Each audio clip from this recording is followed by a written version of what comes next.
resmi, akhirnya si Rasman Nasution sudah resmi dikerangkeng oleh kejaksaan.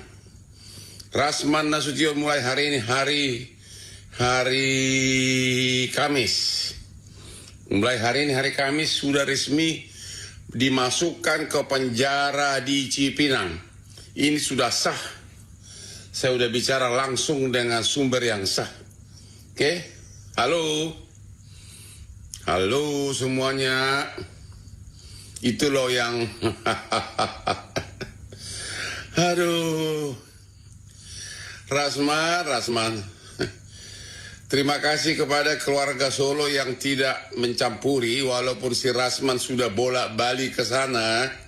Ya, terima kasih kepada keluarga Solo yang tidak mencoba mencampuri pelaksanaan putusan Mahkamah Agung yang menghukum Rasman 18 bulan penjara, walaupun si Rasman sudah bolak-balik ke sana. Lagian, emang lu siapa Rasman sih? Dengan latar belakang lu mau menyelamatkan mantan presiden yang sudah 10 tahun berkuasa. Ini orang memang nggak ngaca mukanya ya. Jadi sekali lagi, halo guys, halo wartawan media infotainment yang suka usil. Dengan ini saya umumkan dari Singapura bahwa Rasman sudah resmi masuk penjara di rutan Cipinang. Ya baik guys, kita lanjutkan guys. Masih terkait Rasman Nasution, terpidana pencemaran nama baik, pelapor Hotman Paris Hutapea masuk lembaga pemasyarakatan untuk menjalani pidananya. Keluarga Rasman dikabarkan juga akan menjenguk pada hari ini. Dan ada rekan Yasmin Natania yang melaporkan langsung dari Cipinang, Jakarta Timur. Berdasarkan pemantauan kami di Lapas Kelas 1 Cipinang, Jakarta Timur, belum terlihat adanya kerabat dari pihak Rasman Nasution yang kini merupakan terpidana kasus pencemaran nama baik terhadap Hotman Paris Hutapea. Ini datang mengunjungi ke Lapas Kelas 1 Cipinang ini. Dari pihak Kalapas tadi sudah mengonfirmasi bahwa benar pihaknya menerima Rasman kemarin sore sekitar pukul 16:20 waktu Indonesia Barat sebagai warga binaan di Lapas Kelas 1 Cipinang, Jakarta Timur ini. Dan berdasarkan informasi yang kami terima juga, Mahkamah Agung sebelumnya sudah menolak permohonan kasasi yang diajukan oleh Rasman dalam perkara pencemaran nama baik terhadap Hotman Paris, dan Rasman dijatuhi pidana penjara selama 1 tahun 6 bulan serta pidana denda sebesar 200 juta rupiah subsidi 4 bulan kurungan. Untuk kita juga pemirsa, kasus ini sendiri menjadi perhatian publik karena melibatkan dua sosok pengacara yang kerap menjadi sorotan. Eksekusi pernyataan Hotman Paris di media sosial juga menambah perbincangan terkait dengan ini. Suasana di Lapas Kelas 1 Cipinang juga terpantau normal. Belum terlihat adanya aktivitas khusus sehubungan dengan masuknya Rasman ke Lapas Kelas 1 Cipinang, Jakarta Timur ini. Baik, pemirsa, selanjutnya Komisi Pemberantasan Korupsi membantarkan penahanan tersangka kasus dugaan korupsi kuota haji 2023-2024 Yakut Khalil Qomas. Dari hasil pemeriksaan, ex-Menteri Agama ini harus mendapat perawatan lanjutan di rumah sakit.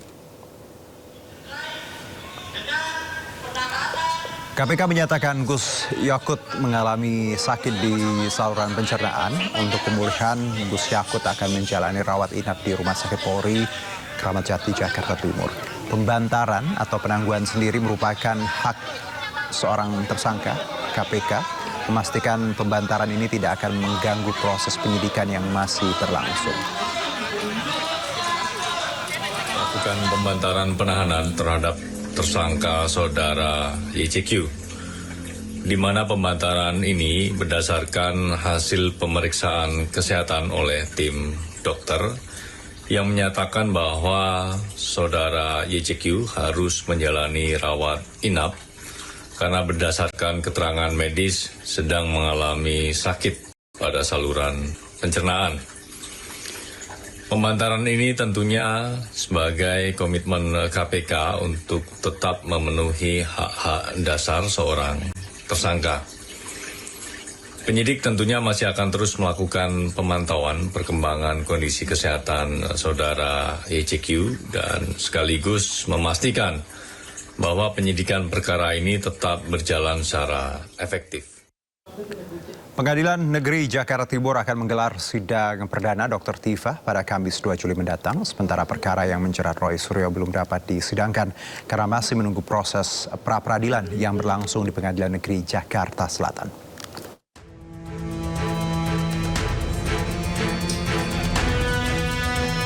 Pengadilan Negeri Jakarta Timur menjadwalkan sidang perdana Tifauzia Tiasuma atau Dr. Tifa, tersangka kasus dugaan fitnah dan pencemaran nama baik terkait keaslian ijazah Presiden ke-7 Republik Indonesia Joko Widodo pada 2 Juli 2026. Juru bicara Pengadilan Negeri Jakarta Timur, Immanuel Tarigan, mengatakan sidang berlangsung pukul 9 pagi di ruang utama Profesor Kusuma Atmaja Pengadilan Negeri Jakarta Timur.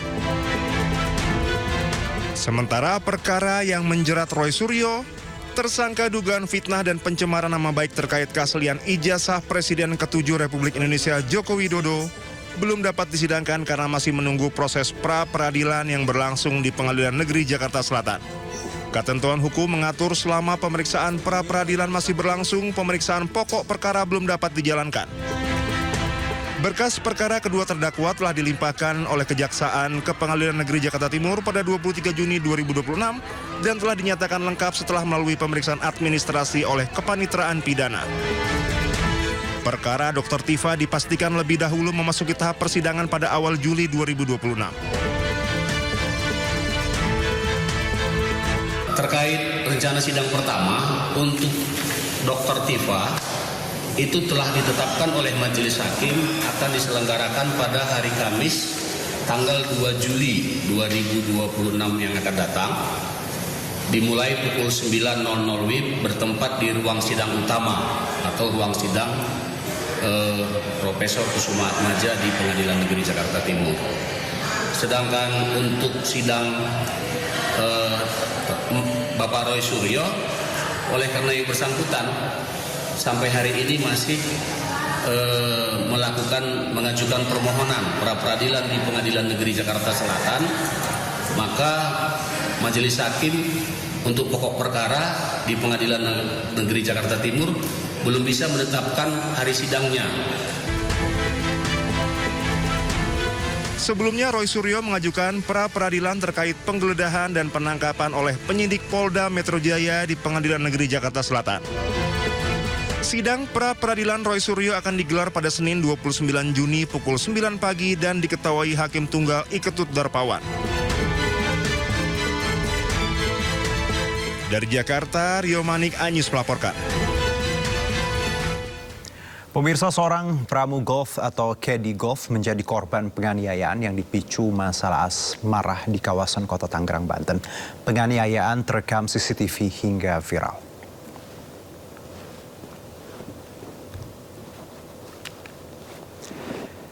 Ya, CCTV merekam aksi kekerasan yang dialami seorang pramu golf atau caddy golf di lapangan golf kawasan Kelapa Indah, Kota Tangerang, Banten pada Selasa 23 Juni lalu. Bahkan akibatnya penganiayaan ini, kepala korban terluka, robek, luka lebam di dahi, pipi dan bibir, dan korban harus menjalani perawatan medis dan divisum di rumah sakit. Sementara usai video viral, penyidik Polres Metro Tangerang juga sudah memeriksa sejumlah saksi serta mengamankan barang bukti dan CCTV.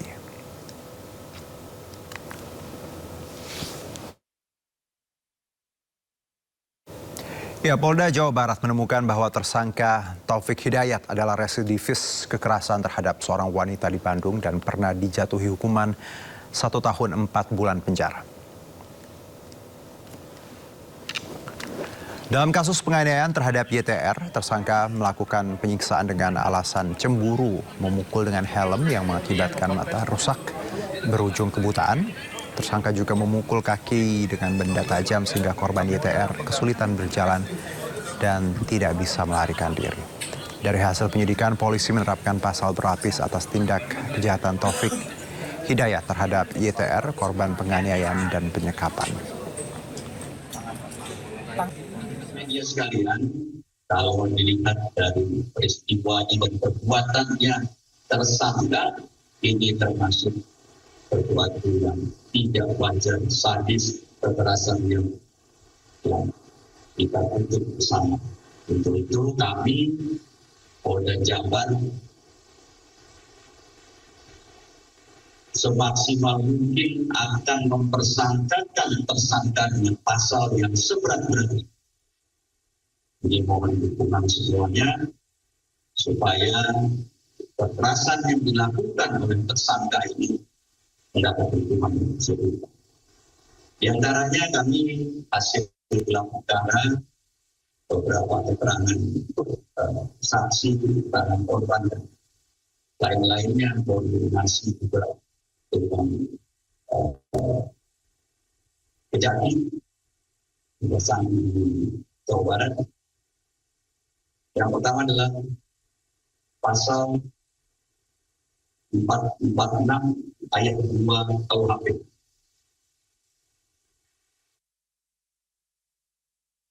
Setiap orang yang melakukan penganiayaan yang mengakibatkan luka berat ini 5 tahun.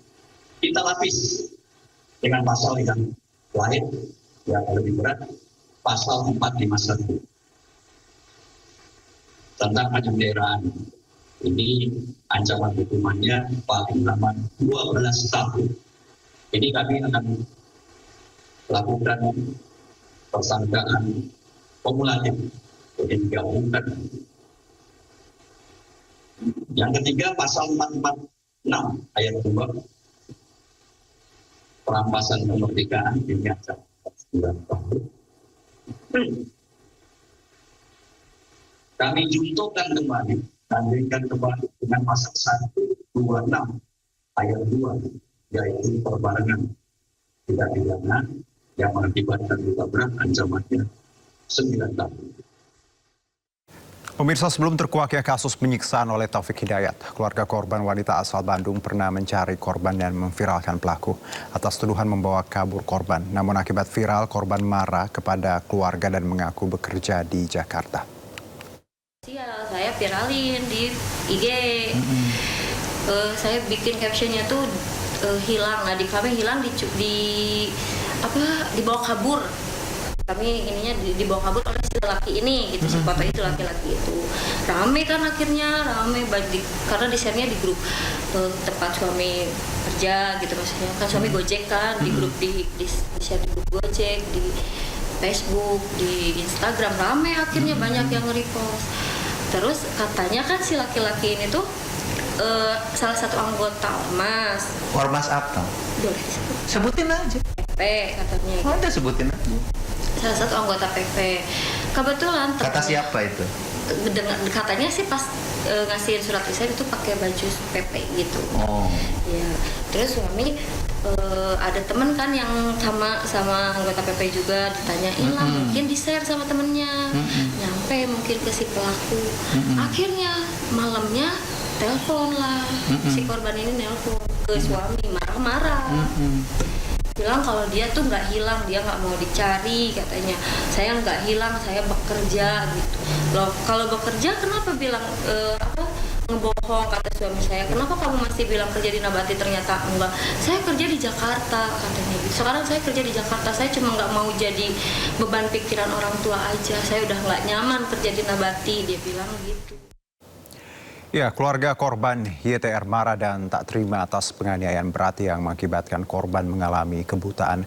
Kakak kandung korban menuntut mata tersangka Taufik Hidayat sebagai ganti mata sang adik.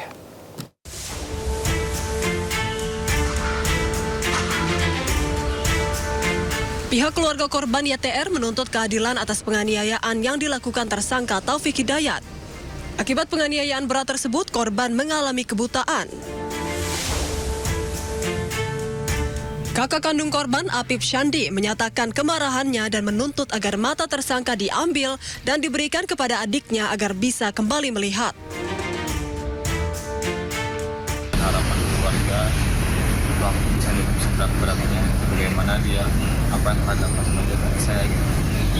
Dan sangat besar juga harapan saya bisa mengambil matanya untuk adik saya bisa melihat. Sementara itu, berdasarkan informasi dari keluarga korban, kondisi YTR saat ini berangsur membaik, meski masih harus menjalani perawatan intensif di rumah sakit.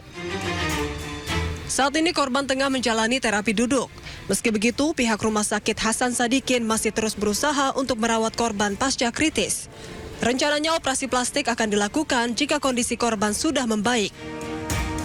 Dari Bandung, Jawa Barat, Pilih Maulana Finkran, iNews melaporkan. Kita ke informasi lainnya, pemirsa. Tabrakan truk dan minibus di kawasan Cibubur, Ciracas, Jakarta Timur berujung penganiayaan. Sopir minibus yang meminta pertanggungjawaban sopir truk malah dianiaya hingga terluka di bagian kepala.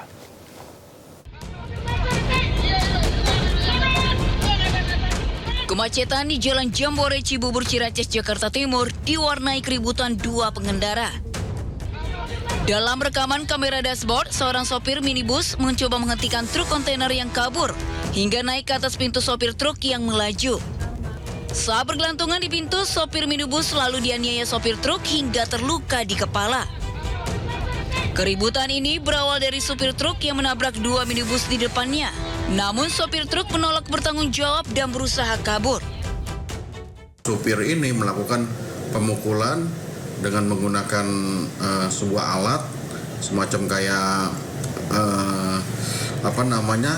palu begitu, dan dipukulkan ke bagian kepala si korban atas nama Baris. Sehingga dengan kejadian ini si Barisnya melaporkan lewat call center 110.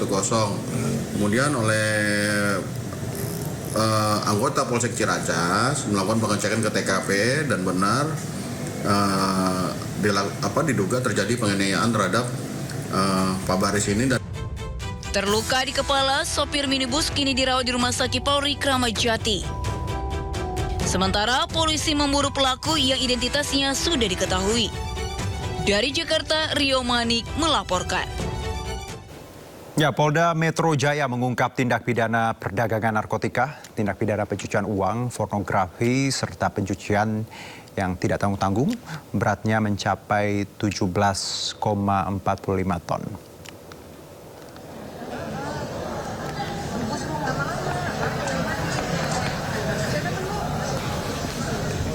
Dalam operasi berskala besar, polisi menyita serta menangkap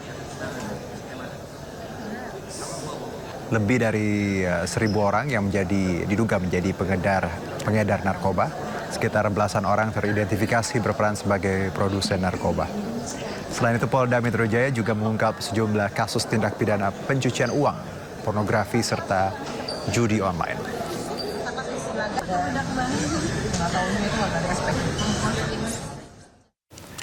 Polisi ungkap modus baru peredaran sabu. Paket sabu dimasukkan dalam balon berwarna-warni untuk mengelabui petugas.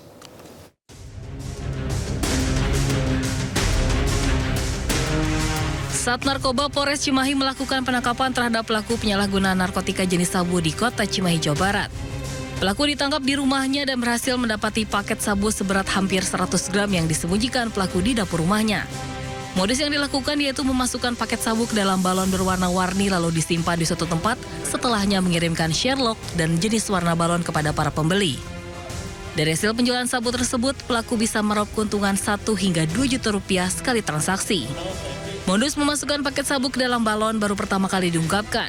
Pelaku melakukan hal tersebut untuk mengelabui petugas.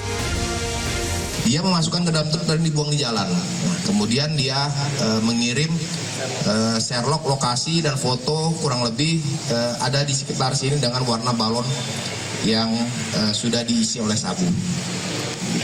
Jadi modusnya rata-rata sama, hanya metodenya yang berbeda. Ada yang dalam rokok, ada yang dalam keong tutut. Jadi berbagai cara untuk mengelabui petugas. Untuk mempertanggungjawabkan atas segala perbuatannya, pelaku MRF terancam kurungan penjara minimal 5 tahun dan maksimal 20 tahun penjara. Ya, pemirsa, uang negara senilai hampir 400 miliar rupiah menguap dalam pengadaan puluhan ribu motor listrik Badan Gizi Nasional yang diduga dikorupsi Dadan Hindayana CS. Lalu mau dikemanakan ribuan motor listrik yang sudah terlanjur dibayar oleh negara? Berikut laporan Anissa Rizkia dari gudang motor listrik BGN yang kini disegel Kejaksaan Agung. Ini merupakan gudang yang disegel oleh pihak Kejaksaan Agung berisi ribuan motor listrik pengadaan Badan Gizi Nasional. Ada sekitar 18.000 lebih motor listrik yang disegel oleh pihak Kejaksaan Agung, nantinya akan diapakan? Ikuti penelusuran saya. Kalau kita lihat ini memang masih tersegel, bahkan juga masing-masing motor ini juga masih terbungkus plastik. Itu artinya seluruhnya belum pernah dipakai atau belum didistribusikan sama sekali. Pemirsa, ada penggelembungan dana sekitar 1,2 triliun rupiah, di mana satu motor ini dihargai senilai 48 juta untuk yang tipe skuter, dan untuk yang trail ini dihargai senilai 58 juta rupiah. Bapak bisa dijelaskan, saat ini seluruhnya tidak disita namun disegel oleh pihak Kejaksaan Agung. Lantas apa langkah ke depannya nantinya yang akan dilakukan oleh pihak Kejaksaan Agung, Pak? Posisi sepeda motor ini adalah dititip oleh BGN kepada PT Asa. Sehingga yang kita lakukan adalah penyegelan. Penyegelan untuk apa? Untuk mengamankan aset negara, untuk mengamankan uang negara, untuk mengamankan uang rakyat, agar jangan berpindah tangan. Ada juga wacana mengenai akan diberikan kepada guru-guru honorer. Seperti apa pandangan dari pihak Kejaksaan Agung? Koordinasi sudah ada, tapi tentang penggunaan mau diserahkan ke siapa itu bukan kewenangan kami. Sekali lagi, ini adalah hasil dari belanja modal tahun anggaran 2025 di BGN, dan tentu setelah belanja modal itu tercatat nanti seharusnya sebagai aset di BGN. Nah, tentang penggunaannya seperti apa, tentu pengguna barang dalam ini BGN. Baik, terima kasih Bapak Muhammad Zubair atas waktunya. Anissa Rizkia, Nadia, iNews melaporkan untuk Anda.